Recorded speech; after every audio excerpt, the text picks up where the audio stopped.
출애굽기 8장 20절부터 24절까지 말씀입니다. 출애굽기 8장 20절부터 24절까지.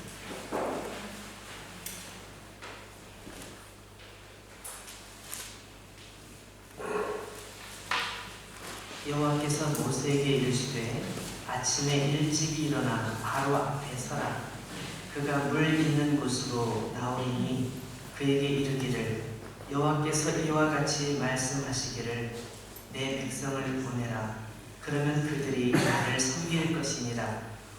네가 만일 내 백성을 보내지 아니하면 내가 너와 네 신하와 네 백성과 네 집들의 파리떼를 보내리니 애굽 사람의 집집에 파리떼가 가득할 것이며 그들이 사는 땅에도 그러하리라.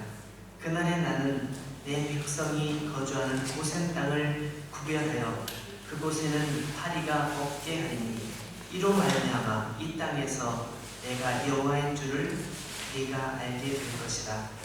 내가 내 백성과 네 백성 사이를 구별하리니 내일 이 표징이 있으리라 하셨다라 하시고 여호와께서 그와 같이 하시니 무수한 파리가 바로의 궁과 그의 신하의 집과 애굽 온 땅에 이르니 파리로 말미암아 그 땅이 황폐하였더라. 아멘. 우리가 이제 살펴볼 말씀은 이집트에 내려졌던 네 번째 재앙 이야기입니다. 네 번째 재앙은 파리 재앙이네요. 그죠? 말씀에 집중해서 한번 20절을 다시 한번 읽어보면 이렇게 나와 있어요. 저는 20절을 읽다가 깜짝 놀랐어요. 어디서 깜짝 놀랐을지 생각해 보세요. 여호와께서 모세에게 이르시되 아침에 일찍이 일어나 바로 앞에 서라. 여기서 깜짝 놀랐어요. 바로 앞에 서라. 여러분, 이 파라오는 어떤 사람이에요? 모세를 너무나 싫어하는 사람입니다. 모세 생각만 해도 머리가 아프죠.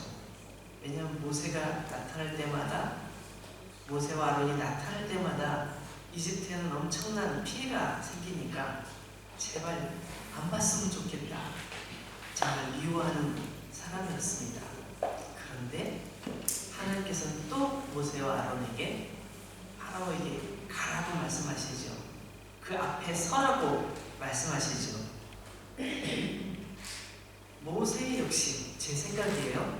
모세 역시 파라오 만나는 거 기분 좋은 일 아닙니다. 파라오 만나면 파라오가 분명히 인상 쓰면서 뭐라고 말할 텐데 기분 좋은 일 아니죠. 나도 만나고 싶지 않아. 그런 생각이 들 수 있을 것 같아요. 여러분이 아마 모세 입장이 돼서 생각해보면 실감이 날 것 같아요. 하나님께서 당신을 심판하실 것입니다. 하나님께서 이집트를 심판하실 것입니다. 라고 계속 이게 좋은 얘기도 아니잖아요.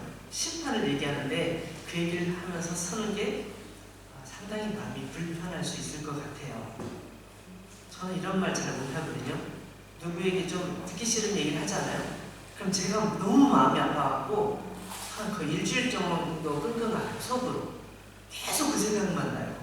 내가 저번에 꼭 이 얘기를 해줘야지, 이 얘기를 해줘야지 하고서 고민하고 뭐라고 말할지 생각을 다 해가지고 딱 얘기를 정말 좋은 뜻으로 얘기했는데도 불구하고 또 그분이 네 알겠습니다 라고 말씀하셨는데도 불구하고 저는 너무 불편해요.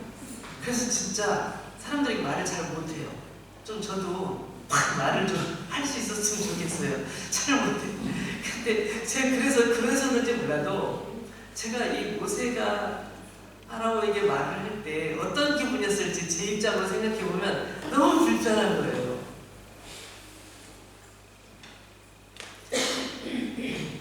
그렇지만 하나님께서는 그 사람 앞에 서라고 말씀하셨어요. 모세는 파라오 앞에 서야 되는 거예요. 그것이 하나님의 뜻이기 때문에. 그리고 모세의 개인적인 생각과 감정을 전하는 것이 아니라 하나님의 뜻을 전하는 거기 때문에 반드시 서야 되는 거예요.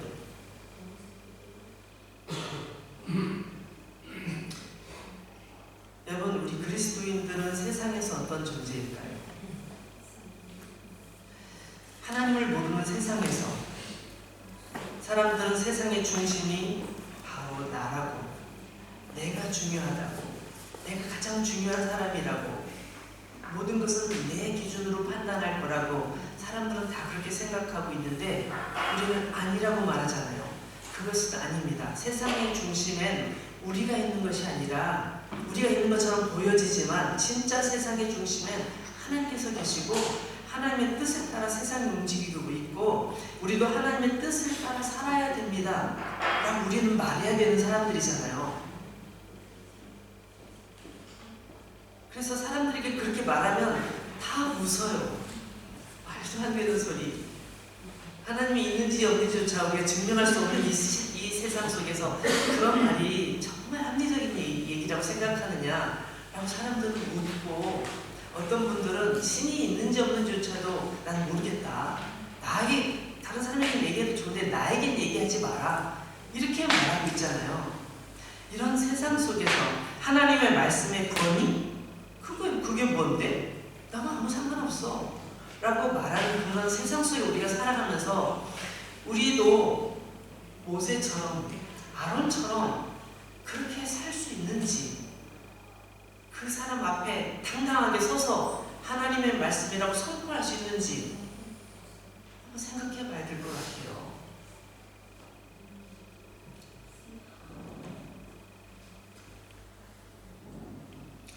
이 파라오라는 존재는 바로 오늘날 우리가 직면해 있는 세상 사람들을 뭐랄까 대표한다고 할까요? 그 대표적인 사람을 이 바로라고 얘기해도 틀리지 않을 것 같아요.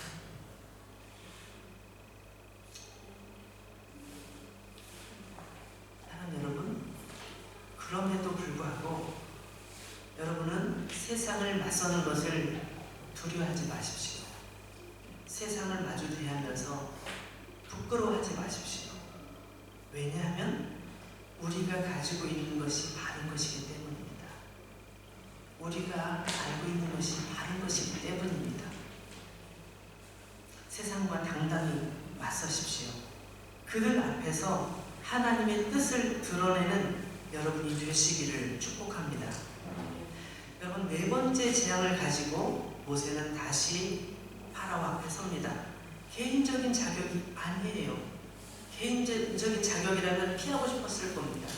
그러나 하나님의 말씀을 가지고 그 말씀을 전달하기 위해 그 앞에 서는 것이죠.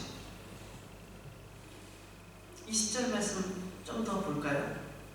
그가 물 있는 곳으로 나오리니.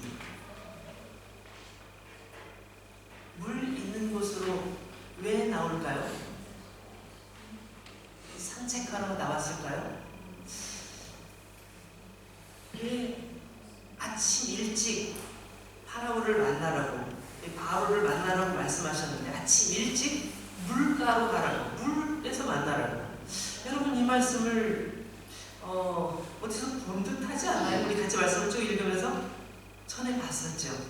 첫 번째 재앙, 나일강이 피로 변하는 재앙이 있을 때 하나님께서는 모세에게 나일강으로 나가라고 말씀하셨잖아요. 나일강으로 아침에 나가라고 말씀하셨는데 그때하고 똑같은 거예요. 오늘 말씀 아침 일찍 물 있는 곳으로 가라고 얘기하시고, 그 7장 15절에 나와 있는 말씀처럼 거기서 파라오를 만날 거라고 말씀하셔요. 그러면 왜 파라오는 아침 일찍 나일강으로 찾아갔을까? 그게 궁금하지 않아요? 어쩌면 나일강에 파라오가 나가는 것이 정해진 어떤 일정이 아닐까? 그냥 우연히 산책하러 가는 거라고 우리는 생각하기 쉬운데 산책하러 가는 게 아닌 것 같아요. 2번이나 나와 있으니까. 그럼 왜 나왔을까요? 파라오가 나일강에 일찍 나간 이유, 많은 학자들이 이건 딱 하나밖에 없습니다. 딱 하나요? 뭐요? 나일강은 지난번에 얘기했잖아요. 신이라고. 나일강은 신이라고. 신을 섬기기 위해서 나일강에 가는 거예요.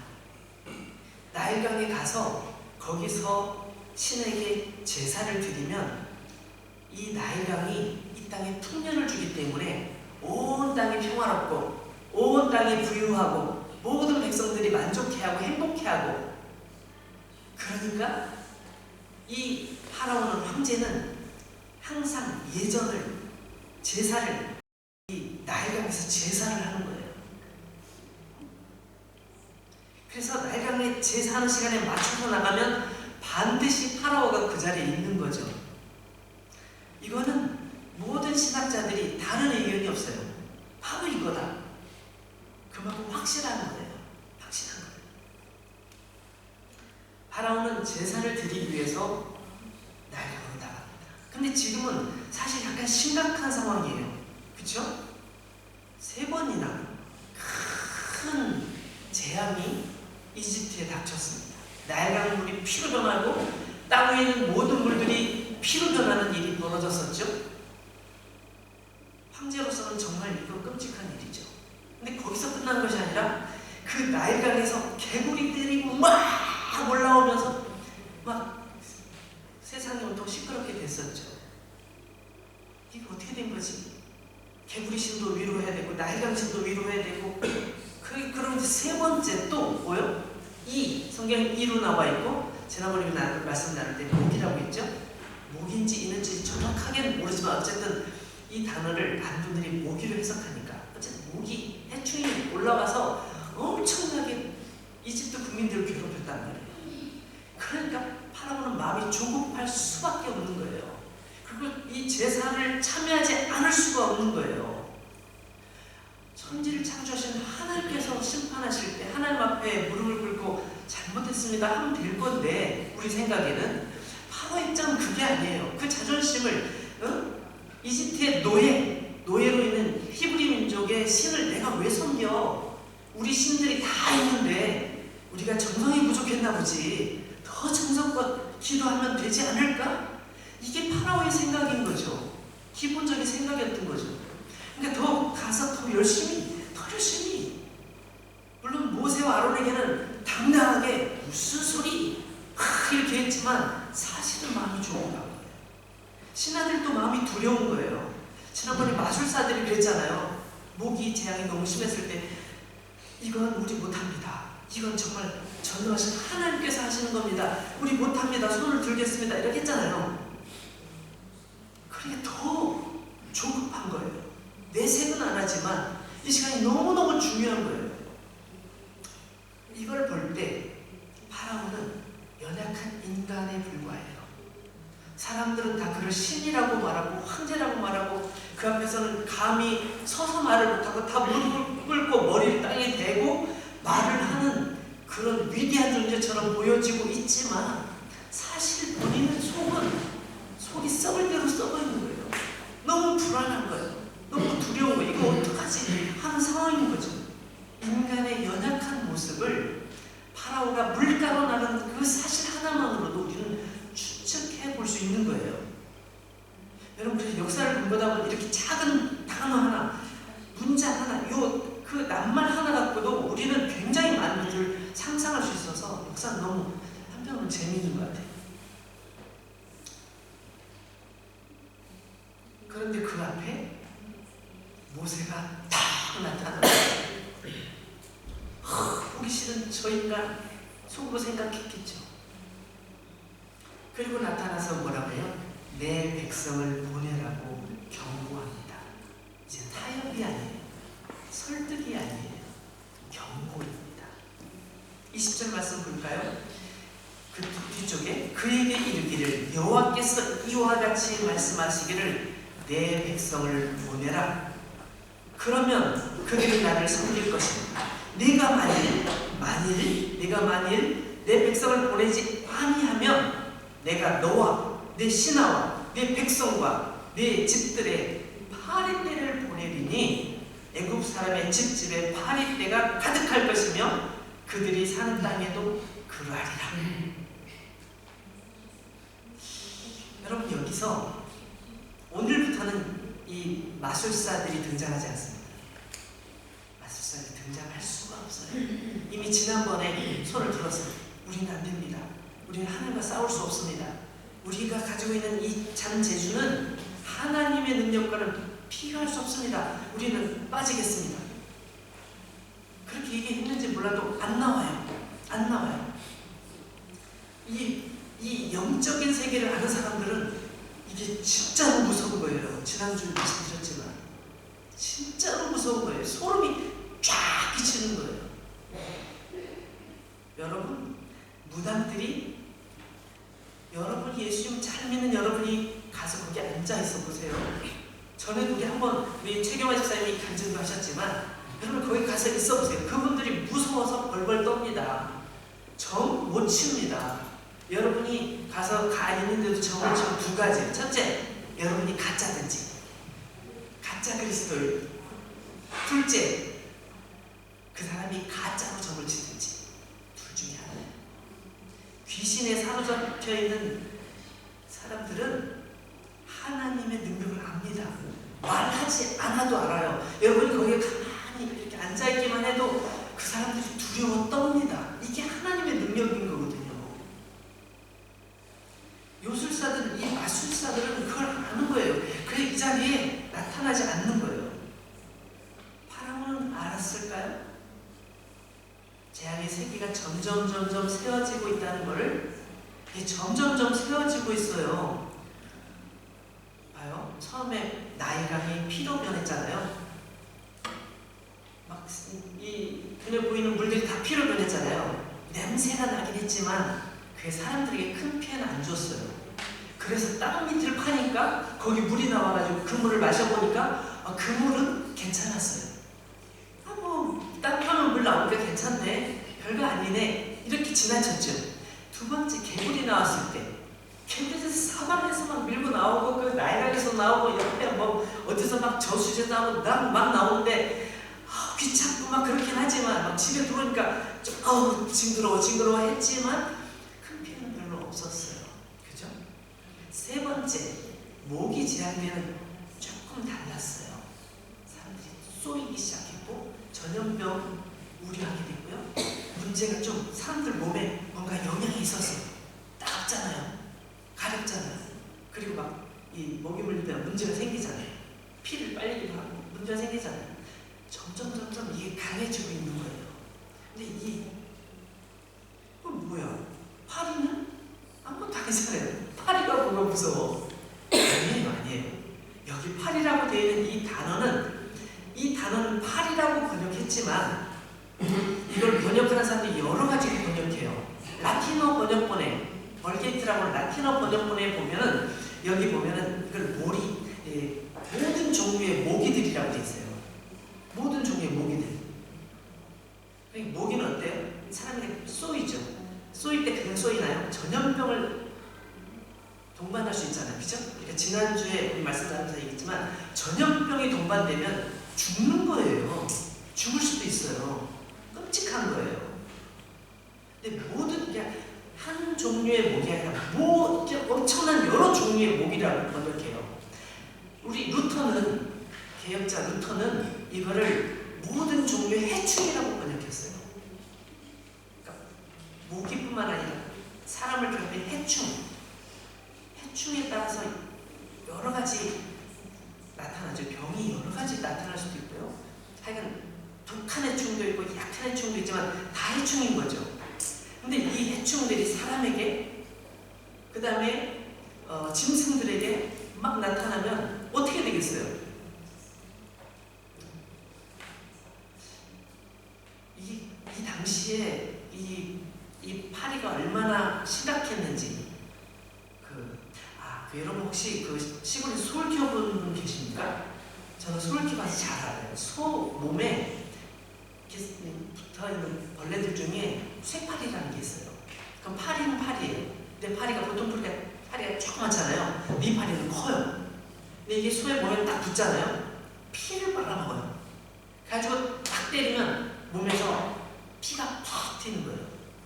그래서 제가 어렸을 때 한 일 중에 하나 뭐냐면 소의 몸에 파리 쫓는 거. 파리 쫓는 거. 그다음에 등에라고 하나요? 이렇게 피를 빨아먹는 거 있잖아요.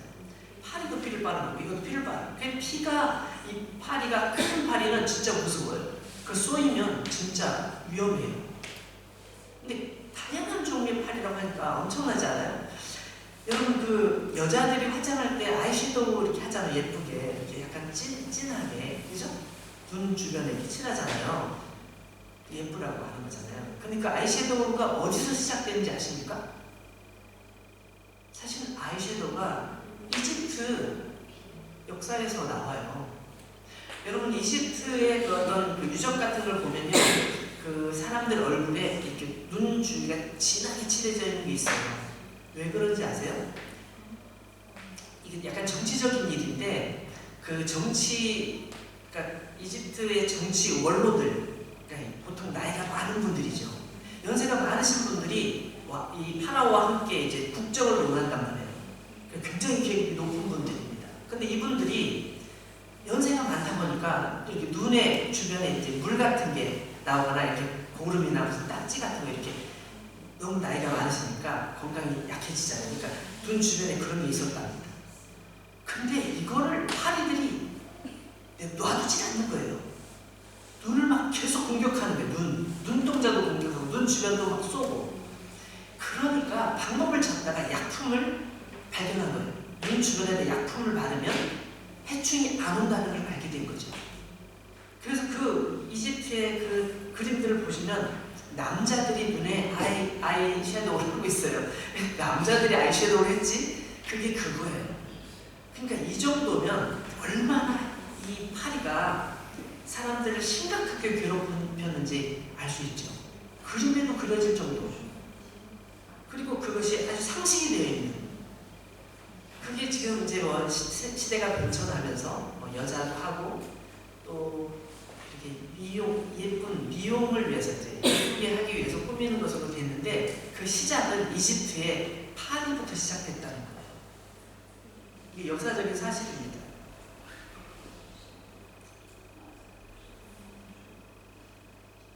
그리고 생각해보세요. 그렇게 파리들이 괴롭히는, 해충이 괴롭히는 상황이라면 이집트 사람들이라면 당연히 제발 파리가 안 나타나기를 기도하겠죠. 파리가 제발 우리 집에 병을 가져다 주지 않기를 기도하겠죠. 제발 도와달라고 하겠죠. 그 종교심이 파리를 신으로 만든 거예요.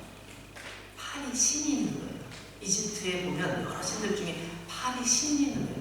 이 네 번째 재앙 역시 파리 신을 심판하는 하나님의 심판이었던 거죠.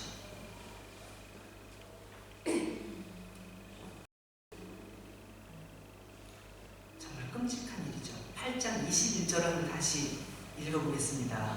하나님께서는 이 파리를 집집마다 쏟아지게 막 문을 닫아도 들어오고 열었다가 그냥 막 그 왕벌 때 날아다니듯이 막 확 와가지고 막 하는 거죠. 21절 내가 만일 내 백성을 보내지 아니하면 내가 너와 내 신하와 내 백성과 내 집들의 파리떼를 보내리니 떼를 보낸대요. 애굽 사람이 집집에 파리떼가 가득할 것이며 그들이 사는 땅에도 그러하랴.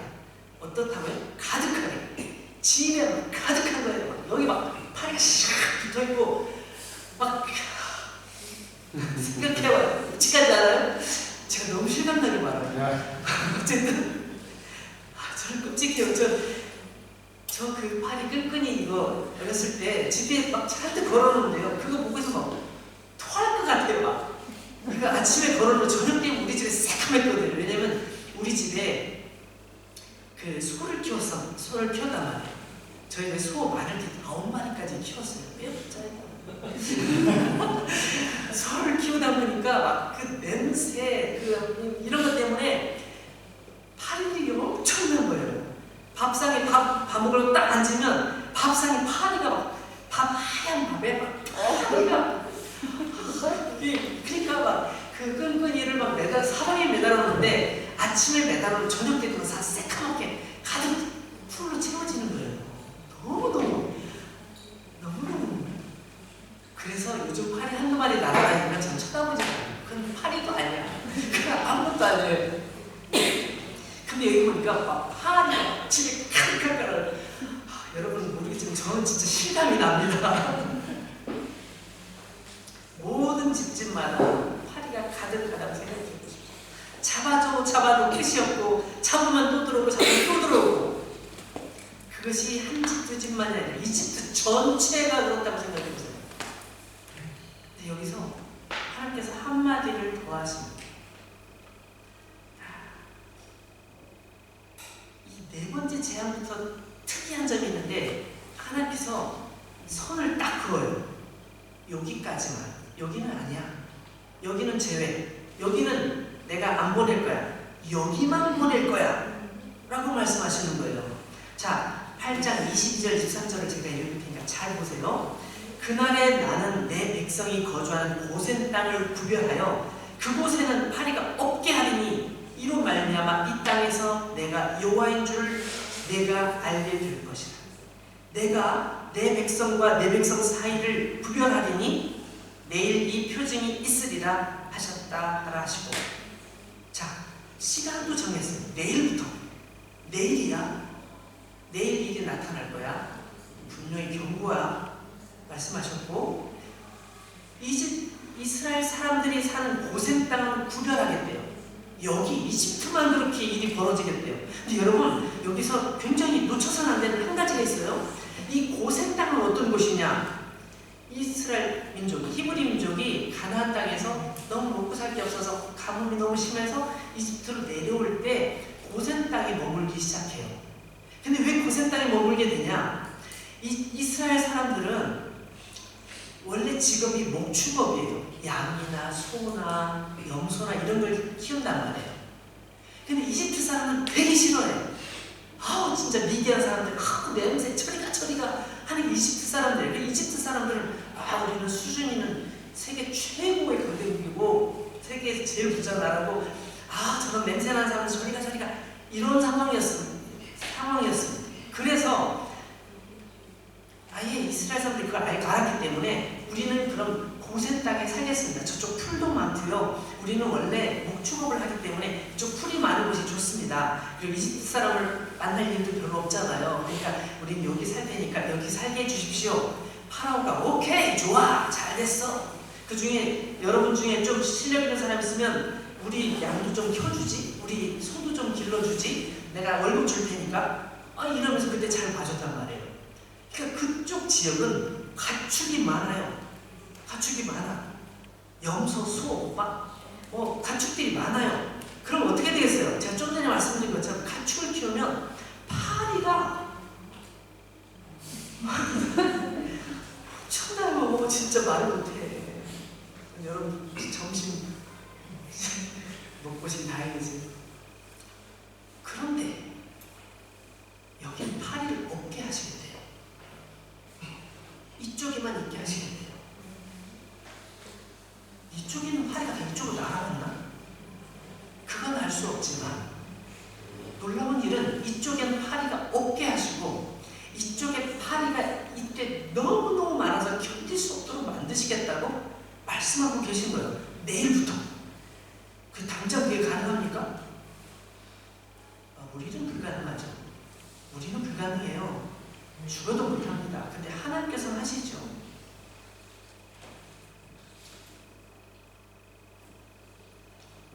하나님께서 구별하시게 돼요. 내 백성과 내 백성을 구별하시게 돼요. 23절 말씀 보십시오. 내가 내 백성과 내 백성을 구별하시게 돼요. 자, 지금부터 지금 굉장히 끔찍한 상황이 벌어지고 있는 겁니다. 파라오는 이걸 모르고 있어요. 우리는 알 수 있습니다. 왜?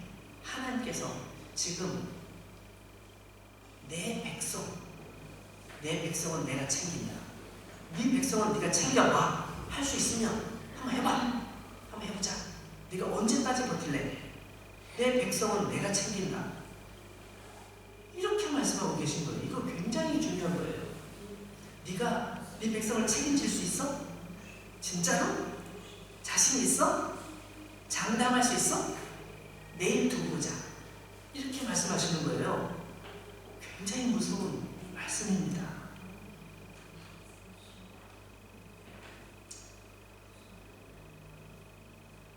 이스라엘 사람들은 그 다음날 놀라운 광경을 보게 됩니다. 이집트 쪽에서 스노우 현상처럼 새카만 것들이 막 날아다니는 걸 봐요. 얼마 전까지는 여기 있던 파리들이 다 없어졌어요. 파리가 어디 갔지 했는데 저쪽이 새카맣게 파리들이 날아다녀요. 막 사람들이 다 소리 지르는 소리가 들려요. 뭐지? 무슨 일이야? 무슨 일이 일어나는 거야? 모르는 사람도 있었을 거예요. 이 소식을 들은 사람이라면 알겠죠. 아, 하나님께서 지금 저쪽을 벌하고 계시구나. 하나님께서 우리를 보호하고 계시구나. 이 두 가지를 동시에 느끼는 거예요. 동시에. 이집트 사람들은 그걸 못 느꼈을 수도 있습니다. 아, 왜 파리야. 막 이렇게 말하면서 저쪽은 불교를 높겠죠. 막 파리 쫓느라고 정신 없었겠죠. 아, 우리 기도를 제대로 못했나 봐. 파리 신에게 빨리 기도하자. 막 그러고 있었을지도 모르겠어요. 하나님께서 친절하게 고센 땅을 구별하신 이유가 뭘까요? 왜 그러셨을까요? 22절에 그 답이 나와 있더라고요. 22절, 이로 말미암아 이 땅에서 내가 여호와인 줄을 내가 알게 될 것이다. 여기서 중요한 단어가 뭘까요? 두 가지. 하나님께서 여호와시라는 사실과 또 한 가지는 이 땅에서. 이 땅이 어떤 땅이에요? 파라오가 통치하는 세상, 파라오가 최고인 세상, 신처럼 여겨지는 그 세상에서 너가 신이 아니지, 너가 하나님이 아니지, 너가 이 땅을 통치할 수 없지, 이 땅을 통치자는 사실은 나거든? 한번 해봐 라고 말씀하고 계신 거예요. 이로 말미암아 이 땅에서 내가 여호와인 줄, 내가 이 세상을 창조한 창조주이고 이 세상을 통치한 통치자인 것을 너희들이 알게 될 거야. 이렇게 말씀하시는 것입니다. 이렇게 자신의 백성을 구별해서 인도하시는 이유는 뭘까요? 하나님께서 바로 이 땅에도 계시다는 사실을 보여주시는 거예요. 너가 있는 바로 그곳에 내가 있어. 하나님 어디 계십니까? 왜 나를 안 도우십니까? 이렇게 또 기도했을지, 아니야, 난 여기에 있었어. 지금도 있고 앞으로도 있을 거야. 내가 없는 곳이 없지. 하나님께서 그것을 보여주시는 것입니다. 지금 일어나는 일이 우연히 일어나는 일이 아니라 하나님께서 계획하셨고 하나님께서 하시는 일이기 때문에 가능한 거죠.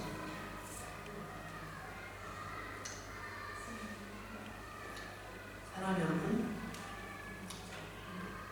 지금 계속 일어나고 있는 이 일들이 우연히 일어나는 일들이 아니며 어쩌다가 일어난 일도 아니며 하나님께서 하시는 일이라는 것을 분명히 보여주고 계시는 상황입니다. 사랑하는 여러분, 오늘을 사는 우리에게도 하나님께서는 지금 말씀하고 계십니다. 여러분에게 뭐라고 말씀하시나요? 여러분 마음속에 다가오는 생각이 어떤 생각이 있나요? 하나님께서는 지금도 이 땅을 살아가는 하나님의 백성들을 구별하고 계십니다. 여러분을 구별하고 계십니다. 구별하셨다고 성경에 기록되어 있어요. 한번 찾아볼까요? 한 군데만 찾아볼까요? 에베소서, 신약성경 에베소서. 에베소 어디 있죠?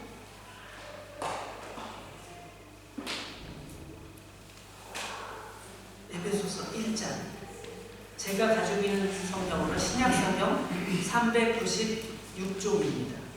에베소서 1장 3절부터 제가 읽어볼게요. 찬송하리로다. 하나님 곧 우리 주 예수 그리스도의 아버지께서 그리스도 안에서 하늘에 속한 모든 신령한 복을 우리에게 주시되 곧 창세전에 그리스도 안에서 우리를 택하사 우리로 사랑 안에서 그 안에 거룩하고 흠이 없게 하시려고 그 기쁘신 뜻대로 우리를 예정하사 예수 그리스도로 말미암아 자기의 아들들이 되게 하셨으니 이는 그가 사랑하시는 자 안에서 우리에게 거저 주시는 바, 공짜로 주시는 바, 그의 은혜의 영광을 찬송하게 하려는 것이라. 하나님께서 택하시고 예정하셔서 우리를 부르셔서 너는 내 거야. 내가 너를 보호해주고 너를 지켜줄 거야. 너를 지켜주고 있어. 라고 말씀하고 계신 거예요. 왜? 우리가 이 일로 말미암아 하나님을 찬송하고 하나님 감사합니다. 너무 감사합니다. 주님 너무 고맙습니다. 우리가 그렇게 말할 수밖에 없도록 그렇게 만들고 싶으시다는 거예요. 하나님의 계획이에요. 우리가 너 찬송해. 너 나한테 고맙다고 해. 빨리 얘기해봐. 고맙다고 얘기해봐. 이렇게 하는 게 아니라 너무 좋아서 어쩔 줄 모르면서 하나님 너무 감사합니다. 이렇게 말할 수밖에 없도록 하신다는 의미예요. 어떤 분은 이 6절을 읽을 때 은혜의 영광을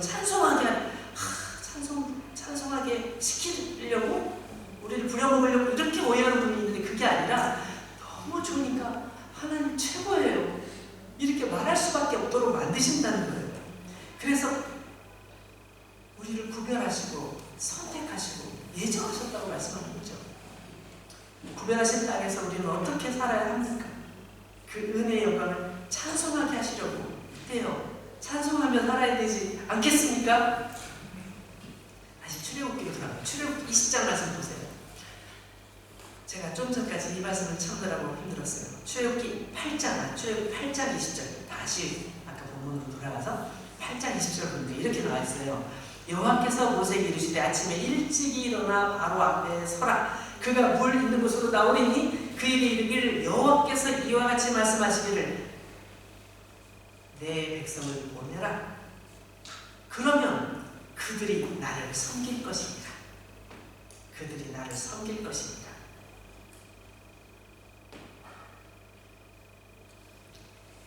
내 백성을 보내면 그들은 나를 섬길 거야.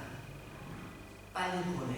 좋은 말로 할 때 더 어려움 생기기 전에 너에게 기회를 주는 거야. 그래도 이렇게 말씀하시는 겁니다. 여러분 우리 이제 좀 지나면 이제 나올 텐데 이스라엘 민족이 이집트를 출애굽해가지고 딱 나와서 홍해바다를 건너잖아요.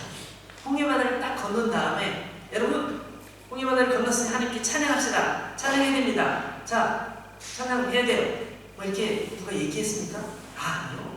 사람들이 막 북들고 막 그 미리암과 여자들이 막 북들고 춤을 추면서 찬양을 찬양을 해요. 너무 기쁘니까 하나님께 너무 감사하니까 찬양을. 왜냐하면 그 홍해바다 앞에서 죽을 것 같았거든요. 이제 내 앞에 홍해바다가 있어. 뒤에는 이집트 군대가 쫓아와. 우리 끝이야. 하나님께서 여기 불러가지고 우리를 죽게 하시려고 여기까지 내려오셨나? 이러고 있을 때 아니야. 기다려. 하나님께서 불기둥과 구름기둥으로 인도에 오시는 하나님께서 불기둥을 휙 돌리시더니 이집트 군대 앞에 딱 가로막고 이쪽에 홍해 바다를 쫙 여셔서 맨 땅으로 걷게 하셨어요. 이게 뭐야? 정신없이 걷는 다음에 그들은 춤을 출 수밖에 없었어요. 내 백성을 보내. 그러면 그들이 나를 찬양할 거야. 나를 섬기고 내게 예배할 거야. 여러분 하나님께서는 지금도 이곳에 계시고 우리의 예배를 받으시고 기뻐하시고 오늘 이 자리에 와서 이 자리에 앉아있는 여러분들 기뻐하십니다.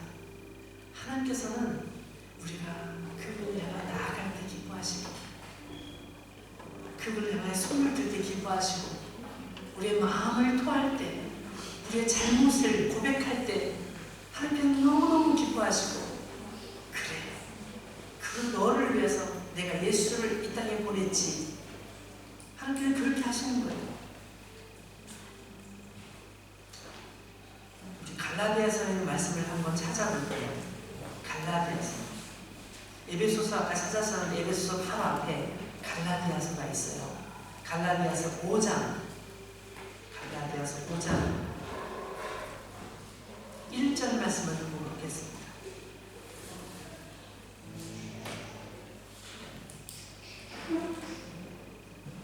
5장 1절. 그리스도께서 우리를 자유롭게 하려고 자유를 주셨으니 그러므로 굳건하게 서서 다시는 종의 멍에를 매지 말라. 13절 볼까요? 13절. 형제들아 너희가 자유를 위하여 부르심을 입었으나 그러나 그 자유로 육체의 기회를 삼지 말고 오직 사랑으로 서로 종노릇하라. 아까 1절 말씀에서 그리스도께서 우리를 자유롭게 하려고 자유를 주셨대. 우리가 마음껏 살도록 이제는 더 이상 죄책감에 사로잡혀 살지 않도록 죄의 노예가 되지 않도록 하나님을 기쁘시게 하는 삶을 위해서 힘차게 살아갈 수 있도록 우리를 그래서 자유를 주시려고 자유롭게 하려고 자유를 주셨다고 말씀하셨어요. 그래 더 이상 종의 멍에를 내지 마. 나쁜 짓에 빠지지 말고 거기에 자꾸 현혹되지 마. 유혹에 넘어가지 마. 말씀하는 거죠. 갈라디아서 5장 13절 말씀에도 자유를 위해서 부르심을 입었는데 그래 자유야 내 맘대로야. 이제부터는 내 맘대로야. 내가 하고 싶은 거 다 할 거야. 여러분 어떤 이단들이 그 얘기를 해요. 이제 하나님 예수님께서 우리 죄를 다 용서해 주셨으니까 우리 죄도 없고 하나님께 갔을 때 죄 없으니까 마음대로 살아도 돼. 사람 때리고 돈 치고 뭐 나쁜 짓 하는 거 다 용서해 줄 거니까 마음대로 해도 돼. 그렇게 하는 게 맞아요? 성경에서 그렇게 하라고 합니까? 아니요. 갈라디아 5장 13절 말씀 보니까 아니야. 너희가 자유를 위해서 부르심을 받았는데 그 자유를 가지고 너 육신이 하고 싶은 거 나쁜 짓 그거 하라고 그렇게 자유를 줄 게 아니야. 이렇게 말씀하고 계신 거죠. 하나님께서는 이 땅을 통치하시고 여러분과 함께 있기를 원하십니다. 자유를 누리기를 원하시고 그 자유 가운데서 기쁨으로 하나님을 만나기를 원하십니다. 하나님을 만나는데 더 힘을 쏟기를 원하십니다. 하나님께서 여러분을 구별하셨다는 사실을 아십니까? 느끼십니까? 느끼는 방법 중에 하나가요. 나쁜 짓을 하면 너무 찔리는 거예요. 너무 괴로워서 막 미치겠는 거예요. 하나님께서 여러분을 부르셨다는 증거예요. 이러면 안 돼. 내가 이러면 되겠어. 기도해야 되겠다. 라고 마음이 드는 사람은 하나님께서 부르시겠다는 거예요. 우리 연약함 하나님께서 알고 계시죠. 그렇기 때문에 우리를 불러주셨죠. 우리를 구원해 주셨죠.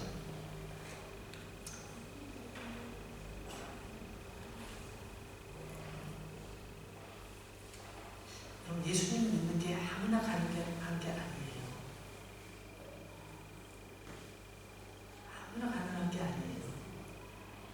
아무리 증거를 보여줘도 믿지 못하는 사람이 있습니다. 아무리 예수님의 사랑을 얘기해줘도 못 믿겠다고 하는 분이 있어요. 물론 저는 그분조차도 하나님께서 계속 부르고 계시다고 믿고 제가 그분에 대해서 저 사람은 안 되겠군, 소용없겠군 이라고 절대 생각하지 않아요. 왜냐면 제가 그렇게 생각했던 분이 나중에 예수님을 사랑을 알고 돌아보니 너무 많기 때문에 내 생각이 참 어리석었구나. 더 이상 그렇게 생각하지 않아요.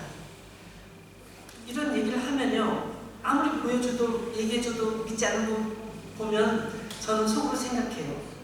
언젠가는 저분도 하나님의 사랑을 알게 되겠지. 언젠가는 주님께로 돌아오게 되겠지.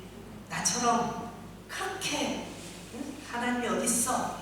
나처럼 그렇게 하고 있지만 언젠가는 저분도 정신 차릴 날이 오겠지 라고 저는 그렇게 생각합니다.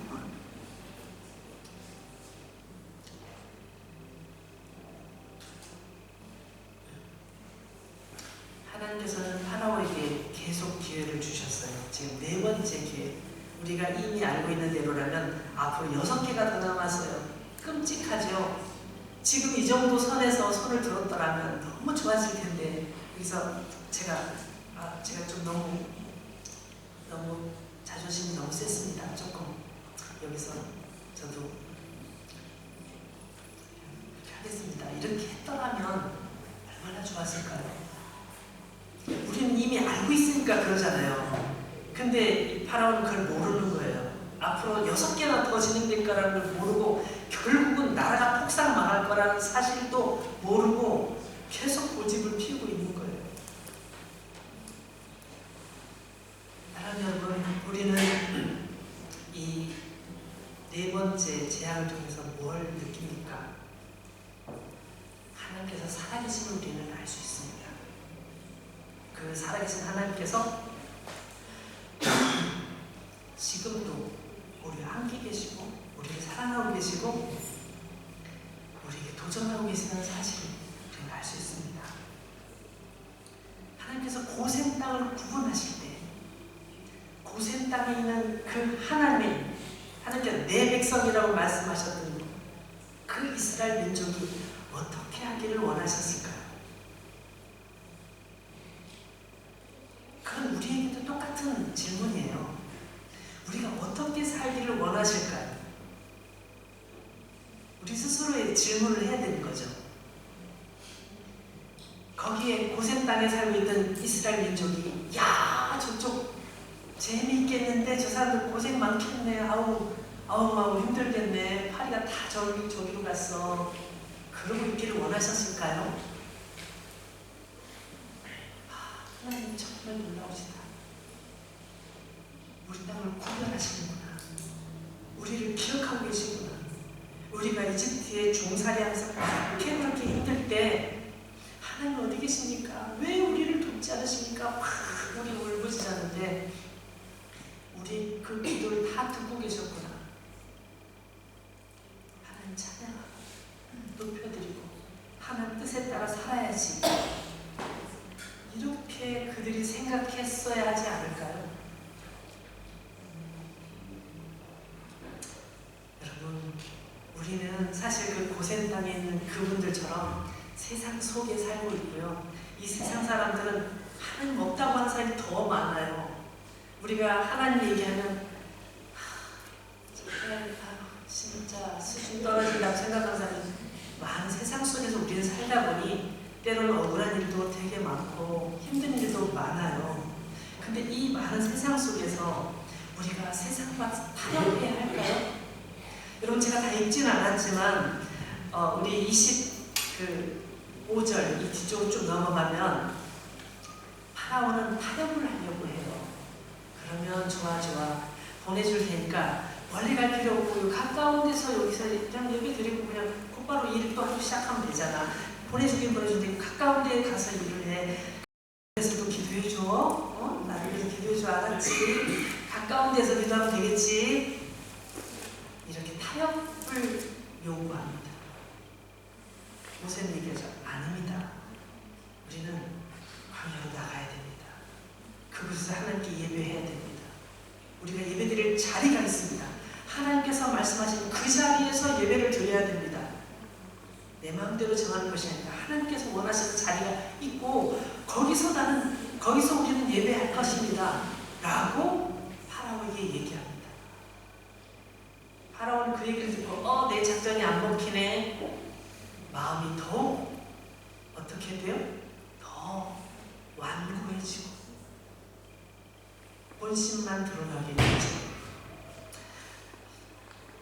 세상과 타협하지 마시고 분명하신 하나님의 일하심을 눈으로 보면서 피부로 느끼면서 그분과 동행하고 그분과 함께하고 그분의 뜻에 따라 순종하고 때로는 우리가 가지고 있던 이런 그 완고함을 좀 내려놔요. 손해볼 거 하나도 없습니다. 내려놓고 하나님 뜻이라면 내려놓을게요. 하나님 뜻이라면 나 포기하겠습니다. 손해봐도 알아서 하시겠죠. 하나님께 책임지시겠죠. 그렇게 생각하세요. 저 최근에 여러분 아시지만 저 차가 이렇게 뜻하지 않은 상황에서 싹 없어졌어요. 제가 사고 나고 나서 집에 와서 딱 앉았는데 이게 뭐지?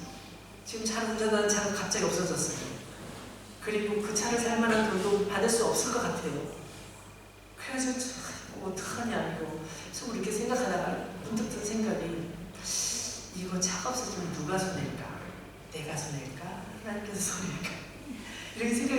갑자기 마음이 편안해지는 거예요. 아, 하나님께서 알아서 하시겠구나. 하나님께서 알아서 하시겠구나. 그래서 제가 마음의 걱정을 싹 내려놨어요. 근데 하나님께서 일하시는 거예요. 나중에 기회 되면 더 얘기할 거예요. 하나님께서 일하시는 게 보여지고요. 아, 그래, 역시 내 그 당력이 맞았어. 하나님께서 손해 보실 일은 안 하시겠지 했는데 하나님께서 일하시는 걸 전 느끼고 있어요. 여러분, 지금 당장의 손해가 큰 손해가 난다 할지라도 그 큰 손해가 아니에요. 어린 아이들이 손에 쥐고 있는 사탕을 어른이 야, 그 사탕 나에게 주겠니? 나 그 사탕 먹고 싶은데 안 돼요. 내 거 하나밖에 없어요. 어쩌면 그 사탕을 달라고 하는 그분은 사탕 한 봉지를 가지고 있을지도 몰라요. 하나님께서 우리에게 말씀하시는 것은 우리가 감당할 수 있는 시험 감당치 못할 시험 당을 허락지 않으시고 충분히 감당할 수 있으니까 허락하시는 거예요. 때로는 훈련시키시기도 하고요. 때로는 꾸짖기도 하셔요. 어떤 상황이든지 하나님 우리에게 좋은 것을 준비하고 계시다는 거예요. 사랑하는 여러분, 세상과 타협하지 않아도 돼요. 여러분이 다니는 직장에서 여러분을 너무 괴롭히잖아요. 꼭 거기 하나님 뜻이 있는 게 아닐 수도 있어요. 기도하면서 여러분이 살펴보세요. 어떤 경우 여러분 열심히 공부하는 길이 여러분의 길이 아닐 수도 있어요. 그것 때문에 울고 할 필요도 없어요. 하나님께서 나를 어떻게 인도하시는지 기도하면서 내 시간에 최선을 다하고 충실하면 하나님께서 내가 생각하지 못했던 길로 나를 인도하시는 분이 하나님이세요. 그렇지 않아요? 여러분 경험해보신 분들은 고개를 끄덕이실 거예요. 그래서 하나님의 놀라운 은혜 앞으로 나가시고 하나님의 도우심을 믿으면서 온전한 그 마음으로 다시 일어서시기를 축복합니다. 같이 기도하겠습니다. 오늘 우리 각자에게 들려주신 하나님의 음성이 무엇입니까? 여러분에게 주시는 도전은 무엇입니까? 여러분이 하나님께 드리고 싶은 기도가 무엇입니까? 지금 같이 기도하겠습니다.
어려워서 낙심될 때도, 쓸 것이 필요한 것이 많아서 걱정할 때도, 어려움 시험 당할 때도 우리를 버리지 아니하시고 우리를 돕고 계시고 우리와 함께 계시며 우리와 동행하시는 주님을 찬양합니다. 하나님 아버지, 우리가 살아가는 날 동안 우리도 주님을 찬양하며 주의 인도하심 따라 살아가는 저희들 될 수 있도록 도와주시고, 우리 마음속에 의심이나 걱정이나 두려움 갖지 않도록 우리를 지켜 주시옵소서. 우리를 구별하여 주시옵소서. 하나님 아버지, 또한 오늘 주님 앞에 예배를 드리면서 정성껏 예물을 준비해 드린 손길들 있사오니 그 예물을 주님께서 기쁘게 받아주시고 주님 나라와 주님 영광을 위하여 귀하게 사용될 수 있도록 도와주시옵소서. 우리 주 예수 그리스도의 귀하신 이름으로 기도하오며, 이제는 우리 주 예수 그리스도의 은혜와 하나님 아버지의 사랑과 성령님의 교통하심이, 주님의 구별하심을 기억하며 그 은혜 가운데 날마다 찬양하며 주께 영광 돌리기를 소망하는 모든 주의 자녀들에게 이제로부터 영원토록 함께 계실지어다. 아멘.